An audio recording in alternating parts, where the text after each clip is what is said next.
Picture this. You've got two mating assemblies. Their measured feature positions technically exceed your tolerance limits, yet when you put them together on the shop floor, they fit absolutely perfectly. I mean, how is that even possible? Well, welcome back to the GD&T Master Course. In today's Explainer, Lesson 21, we are going to bridge that massive gap between perfect digital CAD design and the highly imperfect reality of physical manufacturing. We're talking material boundary modifiers and datum shift. Okay, so here's our game plan for today.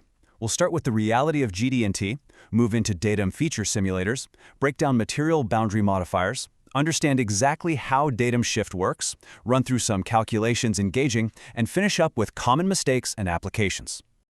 Section 1. The reality of GD&T.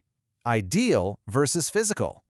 So, let's jump right into that question I posed earlier. Why do parts fail a highly precise CMM inspection, but then assemble perfectly out on the shop floor? Honestly, it happens all the time. Perfectly functional mating assemblies end up tossed in the scrap bin, completely wasting time and money. Engineers spend hours trying to fix a manufacturing process that's actually, well, completely fine. The real culprit? It's almost always an inspection process that totally failed to account for datum shift. Understanding this concept can literally save those functional parts from being unnecessarily scrapped. But hey, before we pivot over to datums, we need a super quick review of our feature size modifiers. You know these. Maximum material condition, or MMC, is what we use for clearance fits. Least material condition, or LMC, comes into play when we really care about minimum wall thickness or an outgoing location constraint. And regardless of feature size, RFS, that's just our default when no specific material condition is needed. Now remember, these modifiers apply to the features themselves. But the real question is, what happens when we need to apply those exact same conditions to the datums we are measuring from? Section 2. Datum feature simulators. Physical versus theoretical. Okay, this is absolutely crucial. The ASME Y14.5 standard makes a hard distinction between a perfect theoretical datum and a physical datum feature simulator. The theoretical one, it's perfect geometry in your CAD system, like a perfectly straight, perfectly round, circumscribing cylinder. But a physical datum feature simulator, that is the actual tangible tool you use on the shop floor. We're talking about a collet, a chuck, a gauge pin, or even a granite surface plate. Because let's be real, the part you manufacture will never be flawless. So the way your imperfect part interacts with these physical simulators is what actually establishes your datum reference frame. Section 3. Material Boundary Modifiers. MMB, LMB, and RMB. Now let's look at how the ASME standard had to evolve to clear up some major industry confusion. In the older standards, designers used to just slap MMC or LMC directly onto datums. And honestly, it was a mess.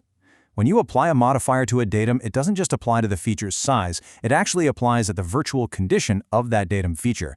To finally fix this confusion, the committee updated the standard and formally introduced new terminology for datums: maximum material boundary, least material boundary, and regardless of material boundary. So let's define these.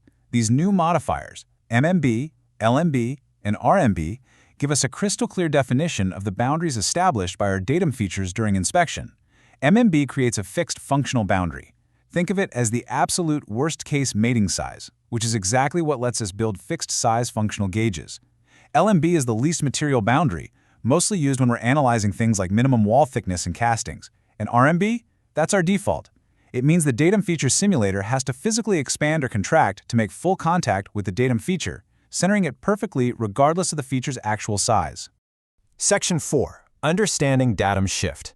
Extra positional freedom. All right, now we arrive at the secret weapon of functional assembly, datum shift. When you specify a datum at maximum material boundary, your physical datum simulator, let's say it's a fixed gauge pin, is machined to one exact fixed size. But what if the manufactured hole is larger than its maximum material condition? Or what if it has less geometric deviation than you allowed? Well, you get physical clearance between the part's datum feature and that fixed gauge pin. This clearance means the part can actually shift or wiggle slightly on the fixture. It's almost like legalized cheating in manufacturing. This datum shift provides bonus tolerance, allowing a part that might be slightly out of position to just sort of shift into a functional position and successfully assemble anyway. Section 5. Calculations and gauging. Designing gauges. Let's get practical and pull out the calculators. Calculating the virtual condition is a non-negotiable step because it establishes the absolute worst-case scenario envelope boundary. This is the boundary a feature has to fit into to meet its mating requirements, and it's exactly the size you'll use to build your functional go gauge. It's just 3 simple steps. Step 1. Identify if it's an internal feature like a hole or an external one, like a pin. Step 2. Find the MMC size. For a hole, that's your smallest allowable size. For a pin, it's the largest. Step 3. If it's an internal feature, you subtract the geometric position tolerance from the MMC size. If it's external, you add it. Simple as that. Let's walk through a real example to see this in action. A single hole datum is easy, but let's look at a 2-hole pattern. Say we have a 15 mm nominal hole. The size tolerance is +0 minus 0.02 mm. So what's the smallest allowable hole, our MMC?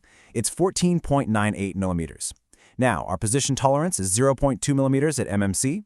Following our rule for internal features, we just subtract that 0.2 position tolerance right from the 14.98 MMC size. Boom! That gives us a virtual condition of exactly 14.78 mm. So if we're building a functional go gauge to check these holes, those gauge pins must be machined to precisely 14.78 mm. In a real assembly, you just repeat that math for every mating feature to guarantee zero interference. And that math perfectly highlights a massive difference in how we inspect parts, CMM versus functional gauges. Now, a CMM is incredible. It's super precise and accurately quantifies specific geometrical deviations in a perfect digital coordinate system. But, and this is a big but, it often doesn't naturally account for datum shift unless you explicitly program it to simulate MMB. On the flip side, a functional go/no-go gauge is brilliant in its simplicity. It gives you rapid, physical proof of whether a part will actually assemble on the line. If the part slides over those fixed pins, the clearance naturally allows for datum shift, and the part passes. For high-volume manufacturing, it is an absolute game-changer. Section 6. Mistakes and Applications. Avoiding Pitfalls. Before we wrap this explainer, we really need to highlight some common pitfalls that trip up engineers, especially in industries like aerospace and automotive. You have to avoid these. The biggest, most common trap? Picking imaginary points in space as datums. Please don't do this. You literally cannot inspect thin air. Datums have to be tangible features that a physical simulator can actually touch and measure consistently. Other huge mistakes are confusing feature size modifiers like MMC with boundary modifiers like MMB, or just flat out ignoring tolerance stackups. Think about designing an automotive transmission housing or an airspace bracket. If you ignore datum shift, you'll end up with parts that pass inspection individually but refuse to actually fit together. Whether it's heavy machinery or delicate medical devices, getting these boundary calculations right is non-negotiable. I want to share this quote because it hits the nail right on the head. Functional gauge is a tool to quickly check if a part can function properly. The idea of go and no-go gauges is to only check whether a produced part can satisfy its function instead of to accurately quantify the geometrical deviation. That is the entire philosophy behind using MMB and allowing for datum shift. It's not about perfect numbers, it's about functional assembly. It removes inspection bottlenecks, slashes unnecessary scrap, and ultimately saves a ton of money by bridging that gap between the theoretical CAD world and the physical reality of the shop floor. So, as we wrap up, I want you to ask yourself a serious question. Is your rigid inspection process reflecting the physical reality of your parts? Or is an overly strict digital coordinate system forcing you to throw away thousands of dollars in perfectly good inventory? Something to think about, right? Next lesson, functional gauging design and virtual condition applications. Until then, keep designing for reality.